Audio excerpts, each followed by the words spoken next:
Welcome to another podcast on Lessons from the Backcountry. I'm Brian Call. On this episode, we're talking about a moose hunt I did a number of years ago, floating down a river from the Arctic in Alaska, and it was about a 100-mile float. We're after a big moose, a couple of moose, caribou. If you see an animal at last light, do you go for it or do you wait until tomorrow? If you're listening to this podcast, you might want to go and catch the video version of this show on our YouTube channel, Gritty Gear Podcast, because there's a lot of footage overlaying this discussion.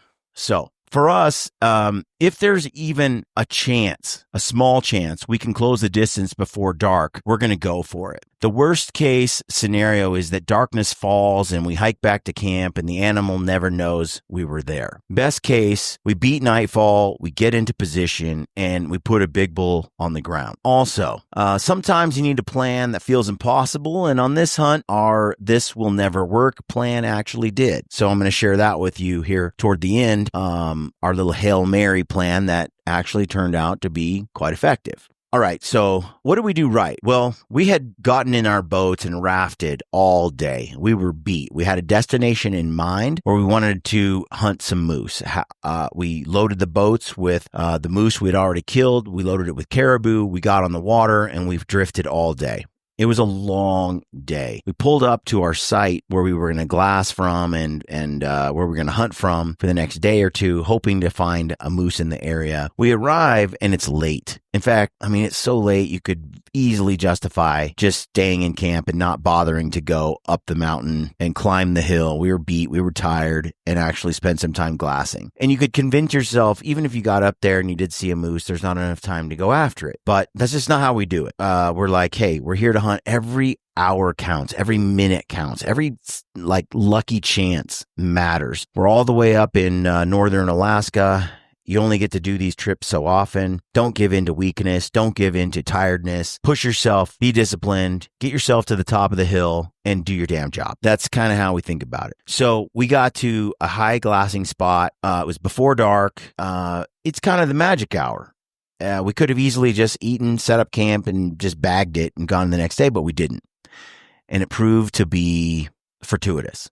Now, while we were glassing, before seeing any moose, we picked 4 or 5 meadows where we thought the moose would likely feed if they came out. We mapped out routes, we checked wind, we calculated how long it would take to hike down this mountain, cross the river, inflate rafts, float across, and sneak into position. If the elk were on the other side, if they were to our left or right on the same side, how long would it take for us to navigate the country and get there? Now, we did all that planning early, so when a bull showed up, we would be ready. We kind of always do that. While we're glassing and we're looking for animals, we're always calculating, especially if we're up against nightfall, we're always calculating how long it might take if an animal actually came out of the brush in a certain spot. Would it take for us to get there? And what would our route look like? So we do this almost subconsciously nowadays. We're already pulling out our maps. We're looking at Onyx Go Hunt. We're zooming in, zooming out. We're looking at, we know kind of how long it takes for us to travel a certain distance. Well, 2 miles per hour if it's thick or if it's steep versus 3 on a trail and so on. So we kind of have these things figured out. We know these distances.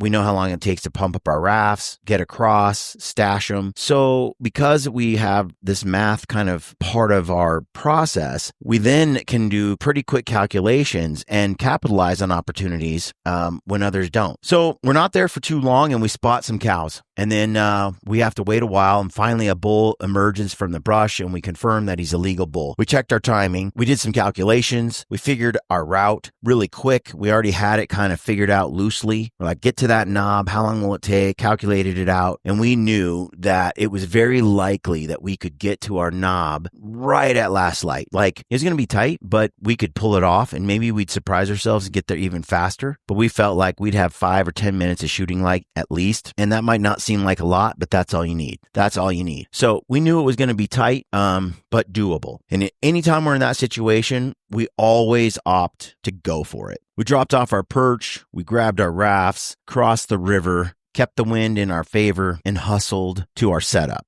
We got there and there was probably 30, 40 minutes of light left. The cows were in the open. We could see them, but the bull stayed cautious and he hung back in the timber. We just hoped that that bull would step out. We sat there on the edge of the timber line looking across the meadow. We had the cows in our crosshairs. We just needed that bull to come out of the brush, but he didn't. He stayed in the timber, and eventually the cows kind of faded into the timber with him, and they drifted off into the trees. Hey guys, if you have been wanting a Dyneema teepee from Peaks Equipment, today is the day. That's July 10th, 7 p.m. Mountain Standard Time. They're gonna drop a batch of teepees. They're going on sale at 7 o'clock tonight. If you want one, now's the time. I don't know when they'll be back in stock again. It takes a long time to get Dyneema, the fabric, and it takes a long time to get them sewn up and made.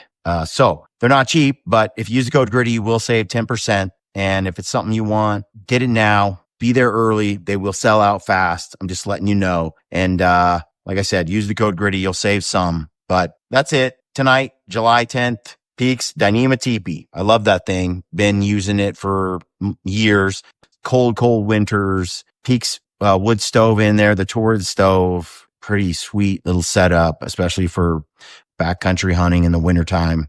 Still nylon. It'll work, but it's heavier, and I'm so in love with Dyneema. So check it out if you're interested. Use the code GRIDDY. Thanks for tuning in, and let's get back to the show. And it looked like this hunt was going to be over, like it was done. Now, here's the key. If you can't get closer without blowing your cover, back out clean. That's kind of our rule of thumb. Never get busted. If you don't spook the animals, if we don't spook these moose, we're still in the game for tomorrow. We could come back, maybe relocate them tomorrow and get them tomorrow. Now, as the group were moving off into the timber, we kind of knew that the jig was up. This hunt was not going to end in a dead bull in the meadow that night, most likely, and we had a decision to make. We knew that chasing them was pointless. Their ears are insanely attuned and can hear every little thing.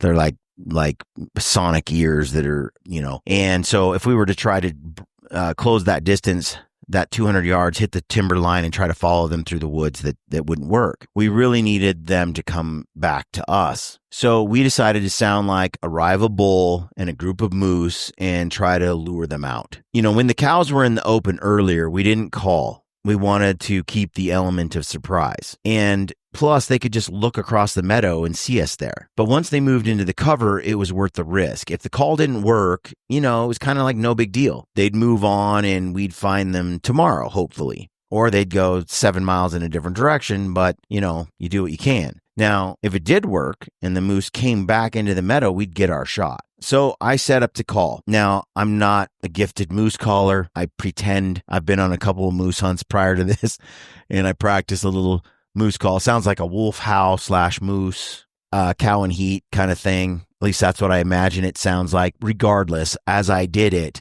those moose, I did it a few times, and those cows whipped around. There was like 3 cows, and they came charging back toward the meadow.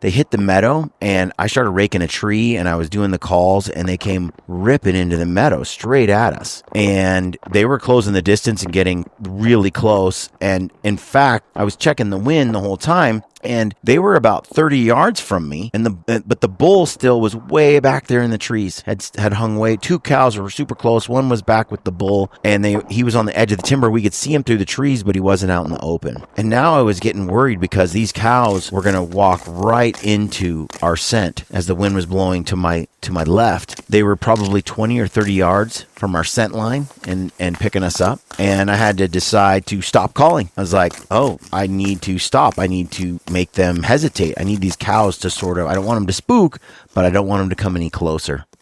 So I kind of stopped calling and just froze. And that's all it took. They froze. They looked. They were curious. And they sat there for a really long time. And in that window of time, the bull got more and more irritated on the other side of the meadow. And he would take a couple steps and then kind of stop in the tree line and take a couple steps and kind of stop. And the cow that was kind of with him, she started to just come to join her sisters. And she started moving into the field, into the open. And finally, that bull just couldn't take it anymore. And he started strutting his way into the meadow. Dude, he looks big.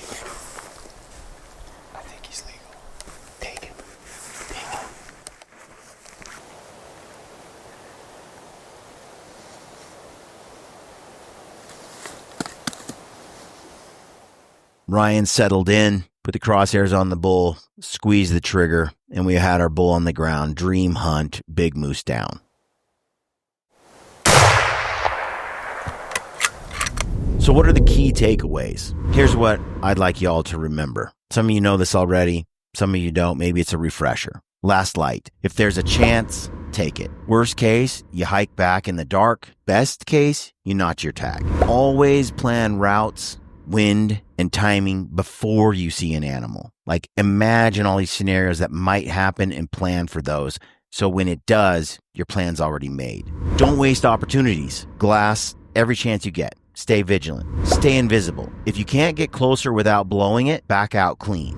When it's your last shot, don't be afraid to try something that will never work so long as it doesn't actually impact the odds of success the following day. Calling those elk, those moose toward us, if they hadn't come and given us the shot, we would have just had to try to locate them the next day. Kind of no harm, no foul. Now, if the cows had winded us and gotten away, it was a bit of a gamble, but it paid off, and it paid off big. Lots of moose and critters we had seen one day, we could never relocate the next. I feel like a lot of this in this country, these moose move a lot. They didn't stay put much, and so we really, really felt like whenever we saw the animal, take the chance. We do this with bears, deer, all of them. We do these calculations in our heads at last light, and we say, I think we can make it. And I would say 8 out of 10 times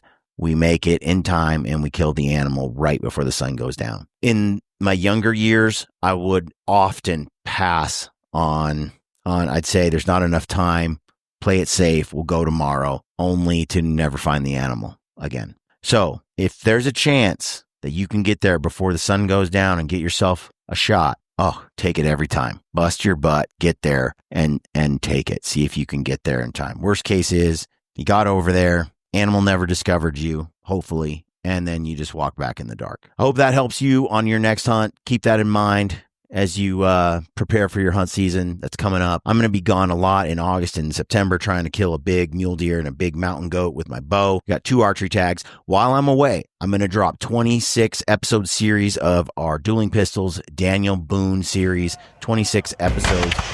Hope you enjoy them. We did this in the past with Crow Killer. We did this in the past with and Jeremiah Johnson. We read another book for you during hunting season like this, River of Doubt with Theodore Roosevelt. Everybody loved it. I think you'll like it. I love this story with Daniel Boone. It's my brother and I. So stay tuned. Check it out. Please give it a shot. It's the Dueling Pistols 26 episode series of Daniel Boone, starting around mid-August and through September. So check it out. Hope you enjoy it. And if you want to see a film or join us on the Gritty Hideout, that's basically our private community, like our Patreon. It's kind of like a Patreon. It's kind of like an OnlyFans, basically. It's hunting. It's a subscription. Come over there, join us. There's a lot of content we're uploading over there and streams that we're doing, and you're entered to win a lot of cool stuff, including a prime bow if you head over there and become a member. So if you just go to staygritty.com, click the hideout, the link to the hideout, and you'll find all the details about it there. Thank you for tuning in and always supporting our work. And we'll catch you on the next episode. Stay gritty.